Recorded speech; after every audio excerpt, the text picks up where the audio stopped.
Am I the asshole for telling my sister-in-law that she didn't actually run a marathon?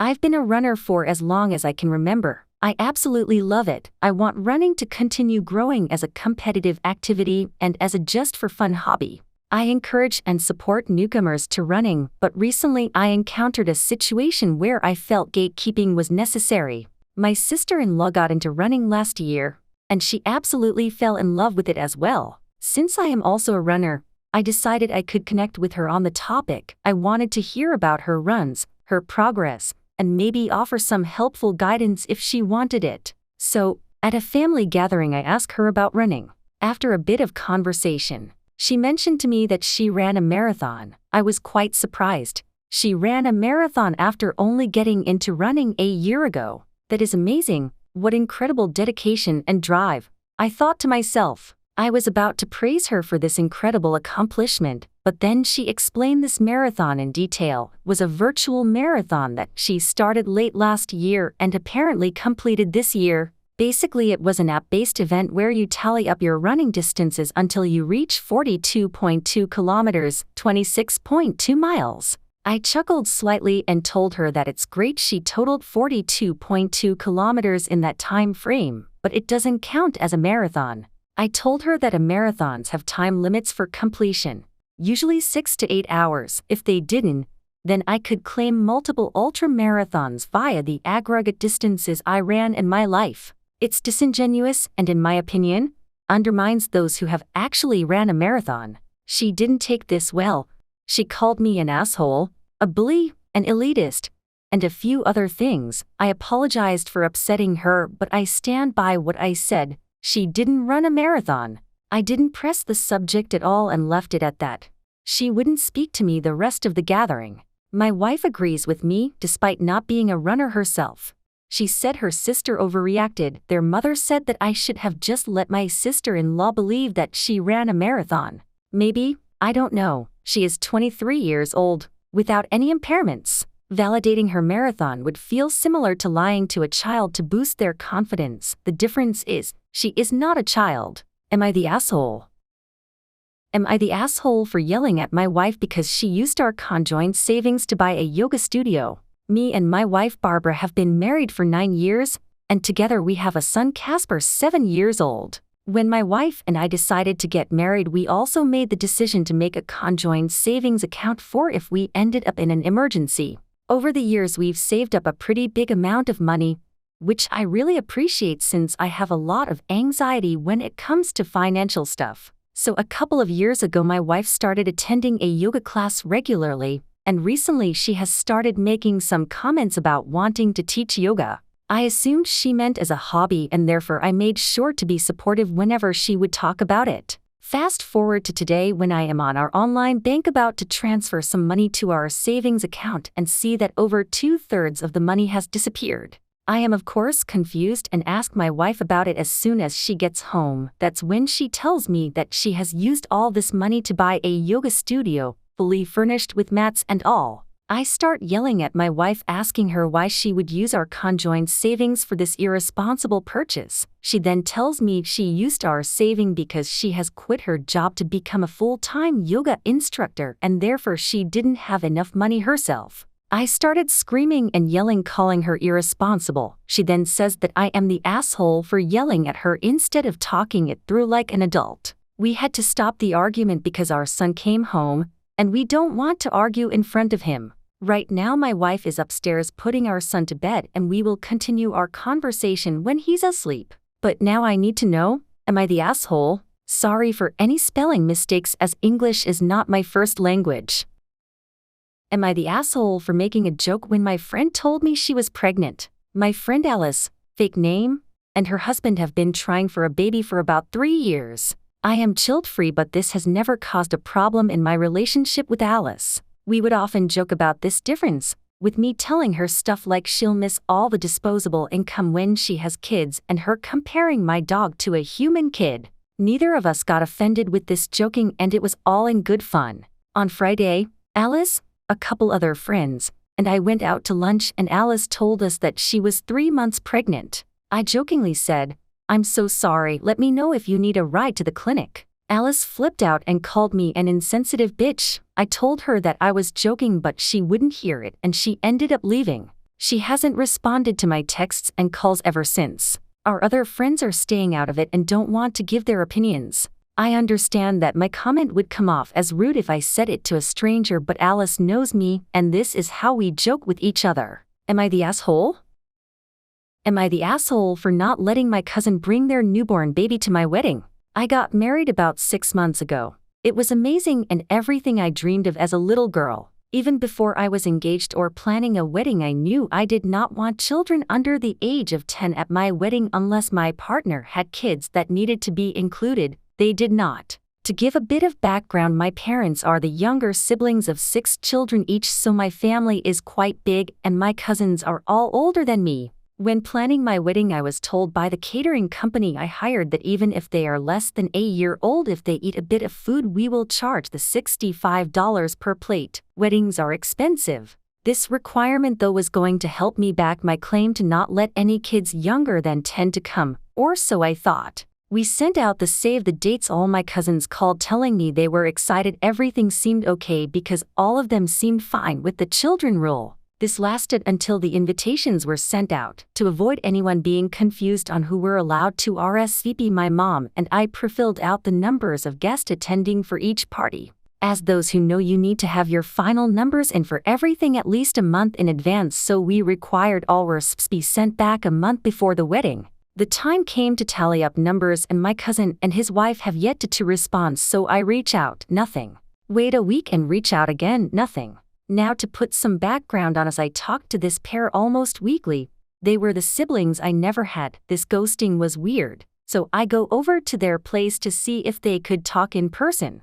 I get there and see both cars are home. I knock on the door to avoid waking the baby. My cousin's wife swings open the door already with an angry look. I ask to come in, no. I ask if we can talk, no. Finally, my cousin appears and his wife runs off crying. I ask why they hadn't RSVP'd back and what's going on. He tells me I'm a jerk and asshole for not allowing them to bring their kid and they hope my wedding goes terrible. He then closes the door, leaving me shocked. To give more background, the conception of the kid was rough, so this baby is a miracle. I love this kid, just don't want it at my wedding. The day before the wedding, my aunt calls demanding why I won't invite my cousins and why her daughter-in-law won't come out of the house. This causes half of my mom's family to not show. The wedding still happened and as said awesome, my mom's side of the family still refuses to talk to us and are requesting I apologize to my cousin and his wife for not inviting them and their baby to my wedding. I really love them and never meant to make them feel this way, but this was how I wanted my wedding. So am I the asshole if I stand my ground and not apologize? Edit. Was just informed a 9-month-old isn't a newborn, it's just a baby, so it's a baby. Am I the asshole for refusing to stop living my life for my kids? I got divorced a year ago. It was the best decision I ever made. I basically a maid for the family. It was awful, not to mention was working at the same time. Overall, it's been a bit rough for the kids, with the youngest being 14 and the oldest being 17. They are doing well overall, and we basically have a 50-50 split with custody. It's wonderful to have days off, so much new free time when they are not home, so I have been able to explore new hobbies. So I joined a models club. You build models and show them off. We met once a month to show off our creations. I love it. My 17-year-old messed up this week.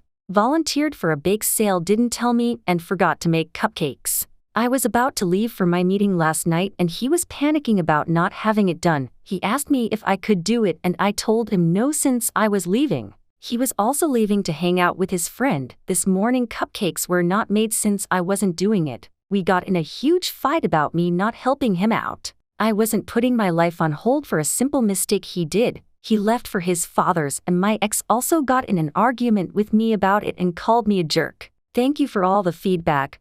I am trying to teach him what the lesson I missed when married. Want more info on that? It is in a comment. If anyone has any ideas, I'm open for advice. I'm running out of time before college and he is with the man he learned this behavior half the time. The other two are willing to learn but he won't give an inch. Am I the asshole for leaving a family gathering due to my parents always overcomplimenting my brother? My brother has had a lot of time for hobbies in recent years. Something he's spent a lot of that time on is cooking. Now he is a really good cook. He and his husband have a decent-sized house, so a lot of our routine family dinners are held at their place, and my brother volunteers to cook most of the time. When he does, without fail, as soon as our parents come through the door or we do, it always smells really good in here, doesn't it? Damn, you were making me hungry from the street, or things along those lines, and they keep saying such things throughout our time there. At first I didn't think one way or another about it, but we're going on well over 2 years of this happening. They never give compliments if I or our other siblings have them over. They didn't say anything about the murals my brother and his wife painted on their walls, very big and hard to miss, until they pointed right at them and asked about it, and all our parents said was, "Oh, that's nice." Our sister is always making bath bombs and candles for her home business, so her place always smells nice too, and they don't say anything about that or encourage her. They just don't give any compliments or acknowledge anything about us, our hobbies, or our homes, but they go overboard with our brother. It's not like they neglected him as a kid and it's some attempt to make up for it. They gave us all pretty equal attention and support growing up. This last time having dinner at my brother's house, I was telling my family about how excited I was for my fiancé to be starting his dream job. My siblings were happy for him, but our parents didn't say anything and went right back to singing their praises of the second coming of culinary Jesus and how he should start a food truck. I was pretty done at that, and instead of being there in an irritated mood, I waited a few minutes and acted like I had gotten a text from a friend and had to go, said my byes and loves yous, and left. A little while later my mom called and asked what was wrong because my family had noticed my phone screen was dark when I pulled it out, so they didn't buy the text story. I told her I just didn't have it in me to sit through another dinner where they forget they have 3 other children with things going on in their lives they'd like some acknowledgement from them over. I've been at odds a bit with my parents and them telling me I'm being immature. My siblings found out why we're currently fighting, and our brother and his wife are in agreement with me and said they've been getting tired of it too. I've apologized to my brother but not my parents, so am I the asshole? Edit. We bring dishes or someone else cooks when we have dinner at his house and he doesn't want to cook. We also have meals at our houses, and there isn't a peep from our parents. On one hand, yes, he is a better cook and he should get at least a, "Hey, this is good," but when they're taking home half of my sister-in-law's pie when they eat there, she doesn't get anything but a thanks. They use a lot of the products my sister makes, free of charge, and also don't say anything besides thanks, and will stay hands-off helping her promote, but they were quick to jump in and tell our brother to go open a food truck and ideas to go about it. Am I the asshole for not eating cake that I knew I wouldn't like? To start off, a little background. I was diagnosed with autism a few months ago, but I've displayed traits of neurodivergency since I was a little kid. One of these traits was a major dislike of certain tastes and textures, as well as not always behaving accordingly in certain social situations. Not a lot of my extended family knows BC. I don't see them very often. BC, they live towards the northeast of the country while I live down in the southeast. So now, on with the story. I, 17, was at a family gathering with my extended family a few days ago. It was a big get-together with lots of different food and drinks. Around 5 p.m., a massive cake was brought out for everyone. It was a sponge cake topped with whipped cream and various fruits. I knew I wasn't going to eat any of the cake. BC whipped cream, strawberries and raspberries, which were on the cake, are some of the foods that agitate my sensory issues. I said out loud that I wouldn't like any and began to walk away. My cousin called after me and said that she worked really hard on it and it would be really disrespectful if I didn't even bother to try it. I tried to explain that I couldn't tolerate certain textures because of my autism. She said I was making up excuses and that I'm perfectly normal and just attention-seeking. I brushed her off and left the room and just chilled in the living room for a while. My mom took my cousin's side and said what I did was selfish and that I was using my disorder as a get-out-of-jail-free card. I went nonverbal until the next morning, and then that afternoon we drove home, where my mom grounded me for 2 days for how I treated my cousin. So Reddit, did I deserve my punishment? Am I the asshole?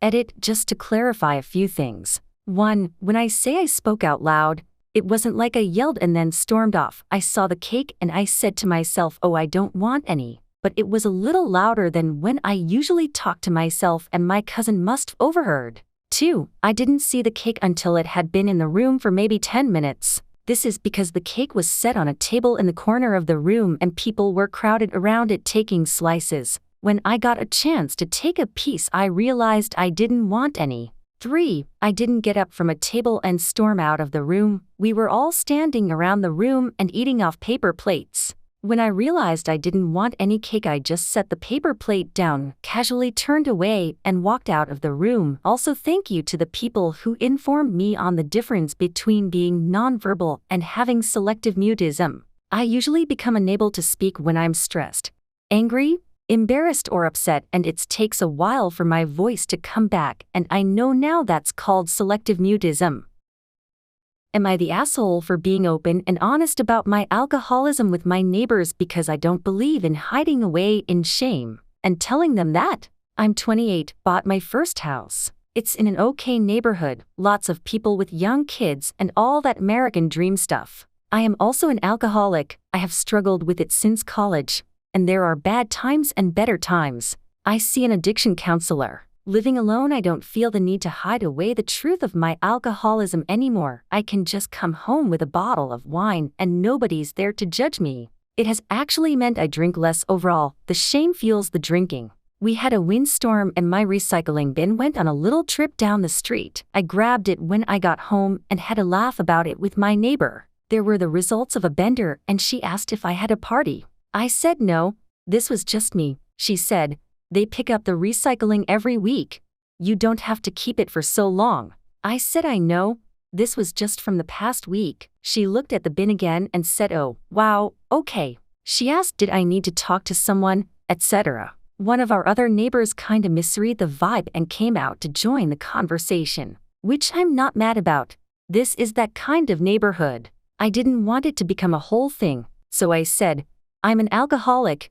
You might see a lot of bottles from time to time. Both women were really surprised, and the first one backed off and said that it was really disturbing that I would just come out and say it like that, like it was something I was proud of. I said that living in the shadows in a life of shame hurts, that it makes things worse, and that I choose to be honest about my addiction because I am not ashamed of who I am. She said that alcoholism isn't something to make light of or to glorify. I told her I would never glorify my addiction. She said that going around laughing about it flies in the face of everyone who has ever survived a life with alcoholic parents. I told her that I was sorry if that was her experience, genuinely. She said if her kids wake up to see me passed out on the lawn, expect problems. Parading around here proud of being an alcoholic is trashy and they don't need that here. Later on, the second neighbor came to see me and said that I had really upset the other woman, that I've put a target on my back and that my attitude towards my illness will definitely rub a lot of people the wrong way.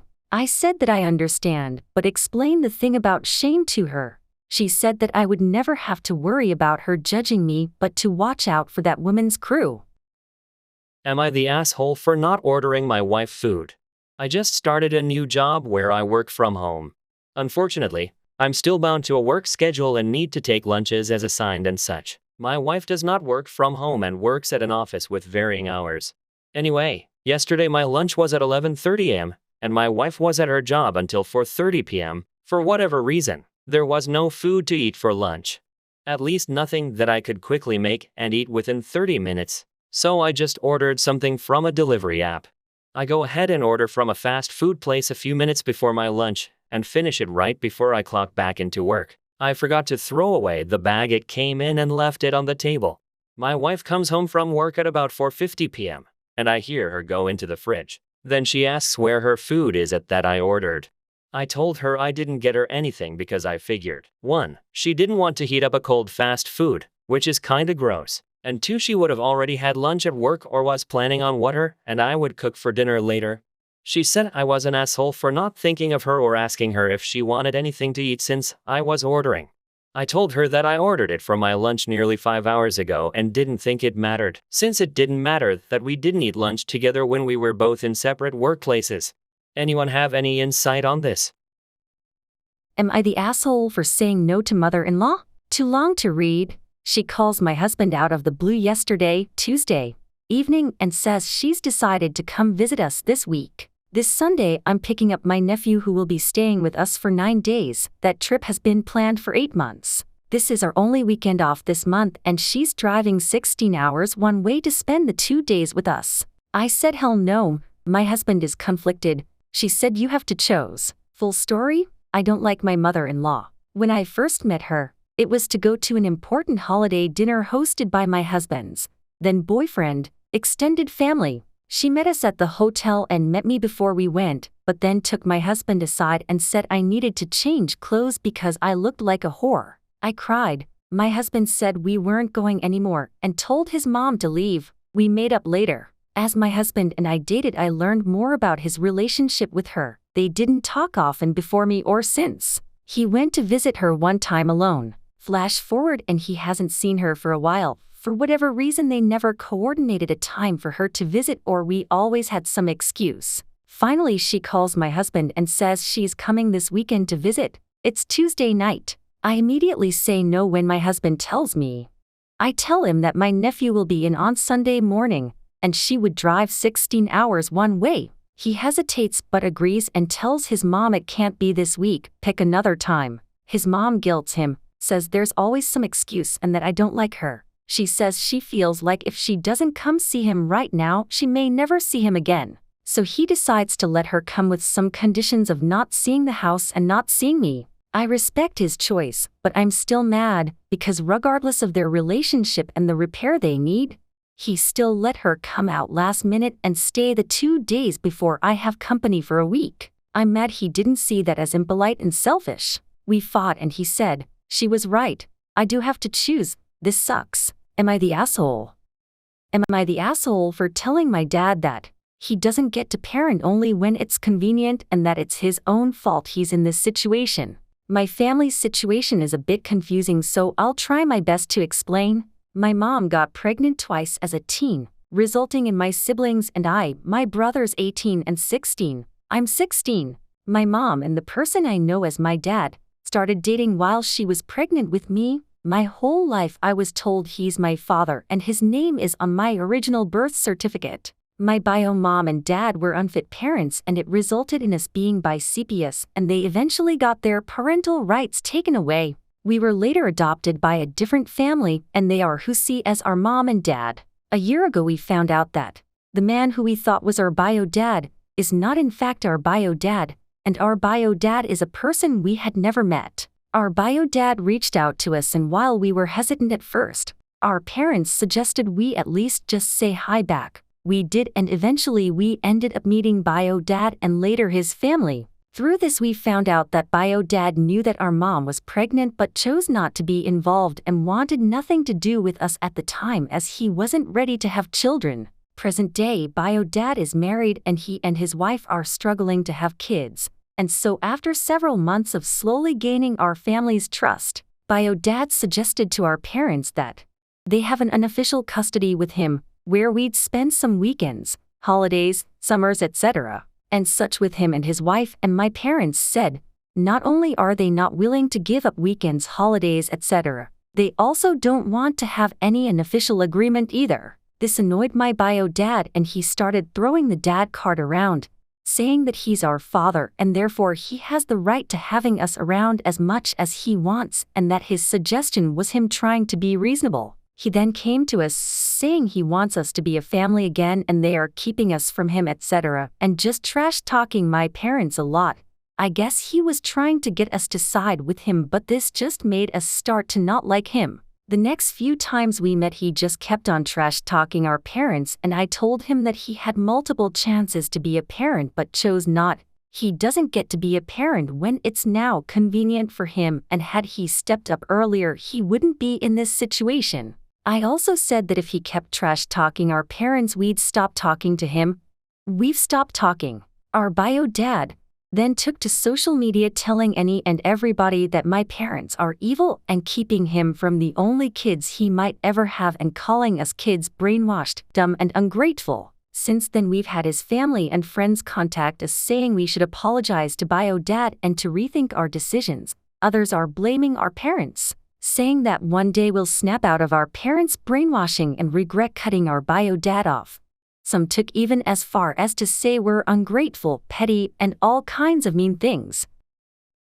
Am I the asshole for having an issue with my boyfriend's family violating the boundaries of our apartment? I recently moved in with my boyfriend, let's call him John. John is from India and had moved to the US for college and now work. We live in his apartment in NYC, but over the past few months since I moved in, I've noticed a weird issue. While John's family is based in India, several of his family members have shifted to NYC in the past couple of years for school, work, etc. About 5 of them live in the city. I am unsure of his specific relationship to each one, but he treats them all like siblings despite an age range of 18 to 32 between the 5 of them, with none of them being his real sibling. The problem began when I realized his family members just show up to the apartment whenever they feel like it. They all have keys and they all come in and out throughout the week, sometimes randomly staying the night in the guest room, coming over to watch TV or make some food even when John and I are not home, etc.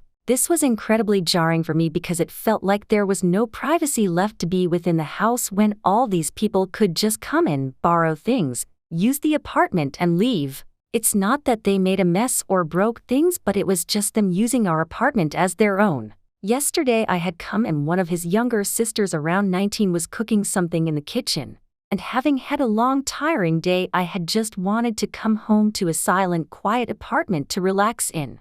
Upset at the noise and smell, I asked her why she thought she just had the random right to come into our apartment whenever she felt like it and use whatever she wanted. She didn't reply but looked extremely offended, and that really irked me. I asked her to get out of the house and she did, muttering things under her breath at me in Hindi, a language I don't understand. That night John came home and asked me why I had been so mean to his sister and kicked her out of the house. I said I was sick and tired of them coming over, and from now they were not allowed in the house without letting us know beforehand. John said I was being a massive asshole to his family and disrespecting what they provide for us and his duty to provide for them. We haven't talked since, and he slept on the couch last night. I don't think I was in the wrong, but John is really upset, so am I the asshole?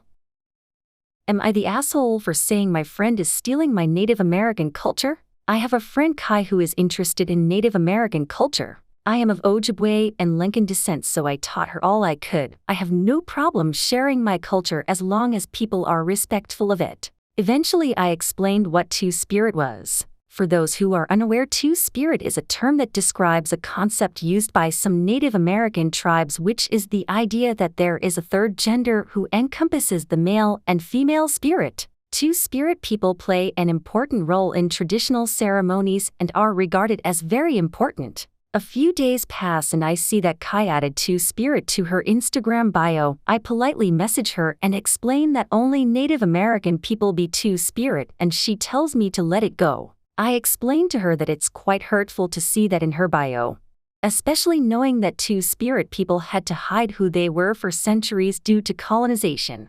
I told her that she could identify as non-binary or bi-gender or pretty much anything except Two-Spirit. And she refused and said, just leave me alone and don't invalidate me. This made me really upset, so I said, I didn't spend time teaching you about my culture, just idiots like you could steal it, which made her block me. I hear nothing for a few days until our other friends begin messaging me and saying you didn't have to hurt her like that, and you should just let her be herself, so now I kind of feel bad for her. Am I the asshole? Would I be the asshole if I try fly across the country for a dream education I planned for a long time, while my family mourns an unexpected relative's death? Hey Reddit, just for initial context, I am a 22 man from the Northeast US. Last week, my uncle passed away. The uncle was my mom's baby brother.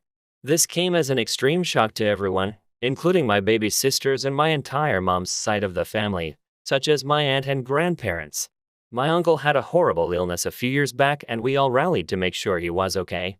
Back to the story, my uncle was buried within the next day, and I had to stay with my grandparents to make sure they were as comfortable as they could be during this process. A few days later, I received an acceptance offer from a medical school master's program in the Northwest, Washington, Oregon. I've been waiting for others, however this is the only one I've received a confirmation call from to date. This master's program offers an amazing linkage to a medical school, which would help me attain my dreams of becoming a medical doctor. However, much to my knowledge, I found out it starts in early August instead of early September. This doesn't give me much time to spend with family to help comfort them. I come from a South Asian household, and as I'm the only son and the oldest child, I have to hold the responsibility to help my family through this process of grief. But at the same time, I have my chance for medical school sitting right in front of me. I don't know what to do if that's my only option, and I'm hoping to wait for the other programs from Philadelphia, NYC, and NJ so I can still be close to family. But at the same time, if it comes down to it, would I be the asshole? Am I the asshole for not wanting to treat a meal after receiving a sum of money? Context: Asian household. Let's start from the beginning. I'm currently a student with a loan that I need to pay off after I graduate. Few months back I applied for a scholarship but received no email for an interview whatsoever, so I thought I wasn't shortlisted. To my surprise, I was selected for a monetary award. It's not a small sum, so it'll definitely be useful to save up since I do have that loan in place. Now here's the thing, I told my family about the good news and the first response I got was a request for a treat at a specific restaurant, and it costs a good 25% of the award money. Obviously I knew it was expensive and I don't mind treating a meal that's more affordable, but at that moment in time I decided to avoid the topic and not really reply back. After that interaction, I've been getting the silent treatment or being called stingy. Am I the asshole?